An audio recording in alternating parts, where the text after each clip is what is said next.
सातबाराच्या बातमीपत्रात आपलं पुन्हा स्वागत। शक्तीपीठ महामार्गावरून सध्या गदारोळ माजलाय। एकीकडे शेतकऱ्यांच्या शेतमालाला भाव नाही तर दुसरीकडे शेतकऱ्यांच्या जमिनी भूसंपादनात जाणार असल्याने शक्तीपीठ महामार्गाला विरोध होतोय।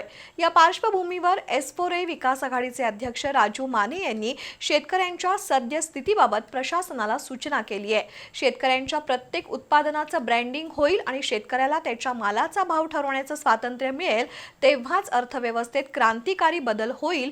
त्यासाठी शेतकऱ्यांचा ब्रँड विकसित करण्याची गरज असल्याचं मत राजू माने यांनी व्यक्त केलंय। कारण की शेतकरी जर आपला अर्थव्यवस्थेचा एक नंबरचा कणा बनला तर देशाची अर्थव्यवस्था बदलू शकते। आणि यासाठी आपण शासनानं किंवा राज्य सरकारनं असू दे किंवा केंद्र शासनानं असू दे, या शेतकऱ्यांसाठी एक ब्रँड तयार केला पाहिजे की शेतकऱ्यांचा स्वतःचा माल स्वतः प्रॉडक्ट करून स्वतः ग्राहक निर्माण करण्याची सरकारने शेतकऱ्यांना मुभा दिली पाहिजे। आणि त्या पद्धतीनं शेतकऱ्यांना श्रीमंत करण्याचं ध्येय ठेवलं पाहिजे शासनानं किंवा देशानं।